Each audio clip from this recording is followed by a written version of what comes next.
할렐루야. 우리 주님으로부터 오는 은혜와 평강이 오늘 하루의 삶을 살아가는 여러분의 삶 가운데 가득하시기를 축복합니다.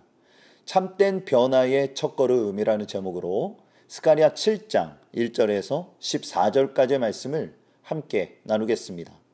변화를 위한 첫걸음에는 자기 반성과 희생이 필요합니다.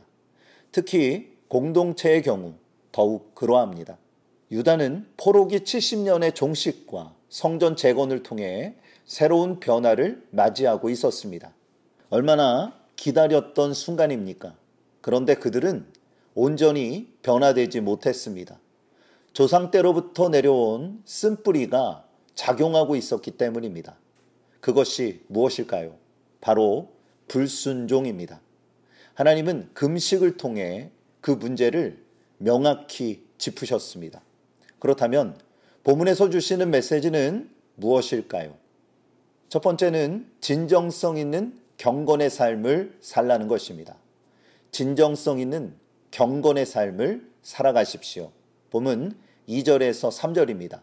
그때에 베델 사람이 사레셀과 레겜멜렉과 그의 부하들을 보내어 여호와께 은혜를 구하고 만군의 여호와의 전에 있는 제사장들과 선지자들에게 물어 이르되 내가 여러 해 동안 행한 대로 5월 중에 울며 근신하리이까 하매. 본문은 베델에서 온 사절단의 이야기로 시작됩니다. 그들은 성전 기초를 놓은 지 2년이 지나가는 시점에 언제까지 금식해야 할지를 물었습니다. 당시 백성들은 바벨론 70년 동안 5월과 7월에 금식을 단행했습니다. 5월의 금식은 성전이 파괴되는 것을 기억하며 드리는 기도였고 7월의 금식은 유대 총독 그달리아가 암살된 것을 애도하기 위한 목적이었습니다. 그런데 성전의 기초를 놓고 재건에 힘쓰는 상황에서 이 금식을 행하는 것이 맞느냐라는 것입니다. 그러자 하나님께서 이렇게 반문하셨습니다. 본문 5절에서 6절입니다. 온 땅의 백성과 제사장들에게 이르라. 너희가 70년 동안 5째 달과 7째 달에 금식하고 애통하였거니와 그 금식이 나를 위하여 한 것이냐. 너희가 먹고 마실 때에 그것은 너희를 위하여 먹고 너희를 위하여 마시는 것이 아니냐. 하나님은 누구를 위한 금식이냐고 물으셨습니다. 그들의 금식의 목적은 하나님이 아니라 자신을 위한 것이었습니다. 금식이란 무엇일까요? 생명의 근원이신 하나님이 아니면 살 수 없다는 고백입니다. 그러기에 철저한 자기 반성과 회개가 동반되어야 했습니다. 그런데 그들은 처음 정신을 잃어버린 상태였습니다. 해마다 돌아오는 행사가 되었고 그 속에 진정성이 완전히 상실된 것입니다. 그저 금식을 통해 자기 만족과 신앙적 과실을 드러낼 뿐이었습니다. 이런 모습은 예수님 시대에도 여전했습니다. 누가복음 18장 11절에서 12절에 바리새인은 서서 따로 기도하여 이르되 하나님이여 나는 다른 사람들 곧 토색, 불의, 간음을 하는 자들과 같지 아니하고 이 세리와도 같지 아니함을 감사하나이다. 나는 일해에 2번씩 금식하고 또 소득의 11조를 드리나이다 하고. 당시 유대인들은 하루에 3번 오전 9시 정오, 오후 3시에 기도하는 전통을 가지고 있었습니다. 특히 바리새인들은 사람들이 많이 지나다니는 시장이나 성전에서 큰 소리로 기도하는 것을 즐겼습니다. 또한 일주일에 2번 목요일과 월요일에 금식을 하였는데 슬픈 기색을 띠는 퍼포먼스를 행했습니다. 이를 통해 자기의 의의를 과시한 것입니다.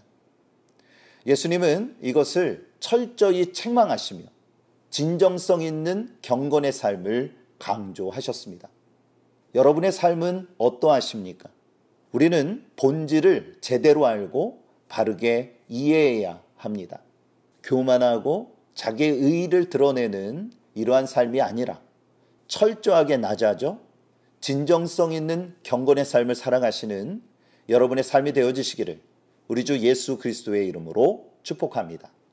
두 번째는 말씀에 온전히 순종하는 삶을 살라라는 것입니다.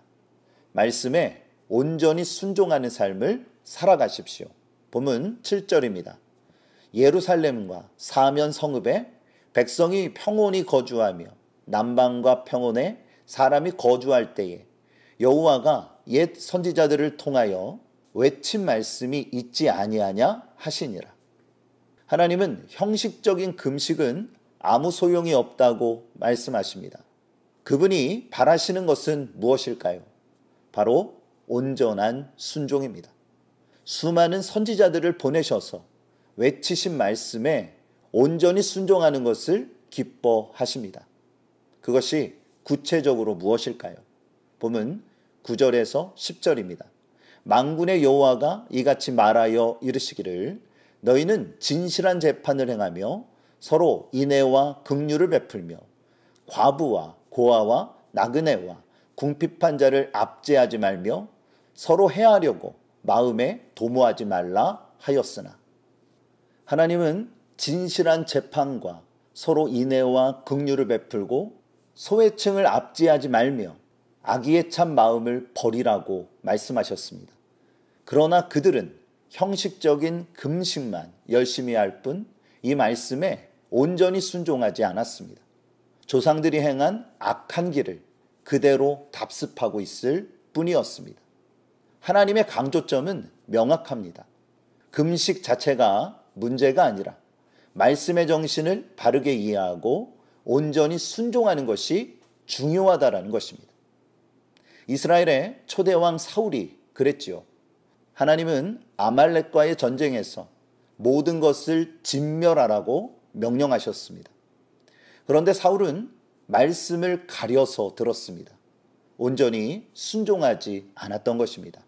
결국 그는 하나님과의 관계가 단절됩니다. 사무엘상 15장 22절에 사무엘이 이르되 여호와께서 번제와 다른 제사를 그의 목소리를 청종하는 것을 좋아하심같이 좋아하시겠나이까. 순종이 제사보다 낫고 듣는 것이 순양의 기름보다 나으니. 하나님은 말씀에 온전히 순종하는 삶을 원하십니다. 이것이 참된 변화의 첫 걸음입니다. 그럴 때에 우리는 건강한 신앙을 세워갈 수 있습니다. 오늘 말씀을 기억하세요. 참된 변화의 첫걸음은 진정성 있는 경건의 삶을 사는 것과 말씀에 온전히 순종하는 삶을 살아가는 것입니다. 중요한 것은 신앙의 본질이 무엇인지를 제대로 알고 그 말씀을 삶으로 살아내는 것입니다. 우리에게는 성령의 도우심이 필요합니다. 우리를 깨닫게 하시고 믿음 안에서 행하게 하시는 주의 놀라우신 역사를 바라보며 승리의 삶을 살아가는 복된 날이 되어주시기를 우리 주 예수 그리스도의 이름으로 축복합니다. 오늘도 하나님은 여러분과 함께 하십니다.